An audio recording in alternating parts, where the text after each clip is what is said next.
জামাতের উপর খুব বড় আকারের অর্থনৈতিক সুনামি, রাজনৈতিক সুনামি অনেকটা অনিবার্য। এই দলটি যারা করে এর মধ্যে 99.99% লোকই on good faith and good trust. তারা বিশ্বাস করেন যে জামাত করলে জান্নাতে যাওয়া যায়। তারা বিশ্বাস করেন জামাত যারা করে ভালো মানুষ। তারা বিশ্বাস করেন যে জামাত যদি করা হয় তাহলে কোনো না কোনো দিন দেশে খেলাফত প্রতিষ্ঠিত হবে। দেশে সেই যে খেলাফতের যুগে গল্পের মতো যে শাসন ব্যবস্থা ছিল এরকম শাসন ব্যবস্থা প্রতিষ্ঠিত হবে এবং এই কাজ করার মাধ্যমে তারা সদগায়ে জারিয়া লাভ করতে পারবে। এজন্য জামাতের যারা সদস্য রয়েছেন সারা বাংলাদেশে তারা নিয়মিত চাঁদা ইচ্ছায় দেন, স্বেচ্ছায় দেন। যারা একেবারে ছাত্র শিবিরের যারা সাধারণ কর্মী তারাও কিন্তু একটা নির্দিষ্ট পরিমাণ চাঁদা দিয়ে থাকে। অন্যদিকে জামাতের যারা রোকন রয়েছেন তাদের সংখ্যা কত আমি জানি না।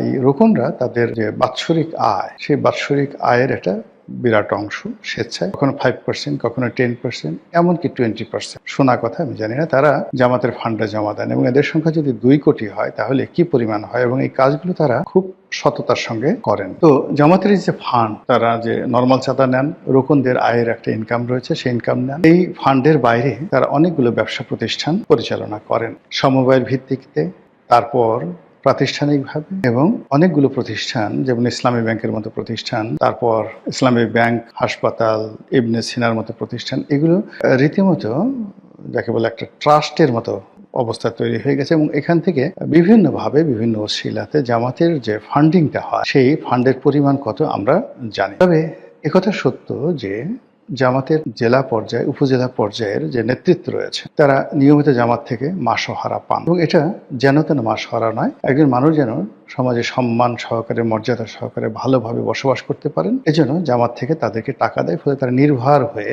জামাতের আমির হয়ে দিনের পর দিন রাজনীতি করছেন, কোনো ভবিষ্যৎ নাই, তারপরও তারা দলের জন্য ছুটোছুটি করছেন, জেলে যাচ্ছেন, জেল থেকে বেরোচ্ছেন। আর এই সকল করার জন্য জামাতেরও নির্দিষ্ট ফান্ডিং রয়েছে এবং এই ফান্ড করে করে তারা শুধুমাত্র বাংলাদেশ নয়, দক্ষিণ পূর্ব এশিয়া নয়, পৃথিবীর যে কয়টি ক্যাডার ভিত্তিক সংগঠন রয়েছে সেই ক্যাডার ভিত্তিক সংগঠনের মধ্যে অন্যতম শক্তিশালী একটি সংগঠন জামাত। আওয়ামী লীগ চেষ্টা করেছিল এই সংগঠনটিকে ভেঙে চুরে চুরমার করে দেওয়ার জন্য। তারা জামাতের যারা শীর্ষ নেতৃত্ব রয়েছে তাদেরকে ফাঁসিতে ঝুলিয়েছিল, তাদের শিল্প প্রতিষ্ঠান, কলকারখানা তছনছ করে দিয়েছিল, ইসলামী ব্যাংক তারা দখল করেছিল এসালামের মাধ্যমে, ইত্যাদি আরো অনেক কিছু। কিন্তু কার্যত এর কোনো ফলাফল হয় বরং বুমেরাং হয়েছে। জামাতের যে শীর্ষ নেতৃত্ব যারা ছিলেন, যাদের প্রজ্ঞা ছিল, মেধা ছিল, রাজনৈতিক গুণাবলী ছিল এবং যাদের সঙ্গে নেগোসিয়েশন করা যেত, তাদের অবর্তমানে যারা আসছে তারা বেশিরভাগ ক্ষেত্রে অনভিজ্ঞ, বেশিরভাগ ক্ষেত্রে উগ্র এবং মোনাফিকি চরিত্রের অধিকারী রয়েছে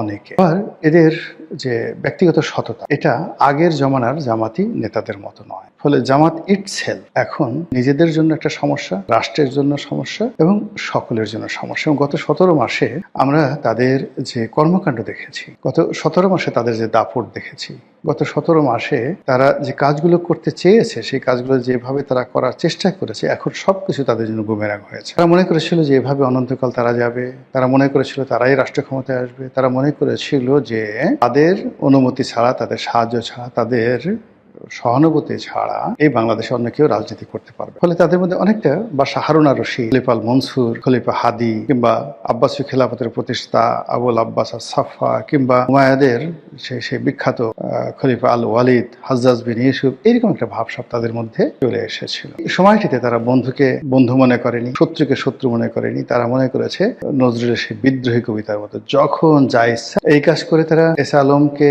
বাংলাদেশ ব্যাংক থেকে 1 মিনিটের মধ্যে বের করে দিয়েছে, মানে ইসলামী ব্যাংক থেকে বের করে দিয়েছে। এসা আলমের মালিকানাধীন অন্যান্য ব্যাংকগুলো তারা নিয়ে নিয়েছে এবং তারা সারা বাংলাদেশে এরকম একটা হাইপ তৈরি করে ফেলেছে যে হাইপের ফলে ব্যবসায়ীরা, আমলারা, কামলারা মনে করছে জামাতি ক্ষমতায় আসবে। এজন্য জামাতের আমির, জামাতের নায়েবে আমির, জামাতের সেক্রেটারি থেকে শুরু করে সবার পিছনে আমাদের দেশের ভীরু বাঙালি বলে খ্যাত যারা আছে তারা পাচাটার জন্য, রীতিমতো লেজুর বৃত্তি করার জন্য, লেজ নাড়ানোর জন্য চু চু চু চু করে ঘোরাফেরা করেছে।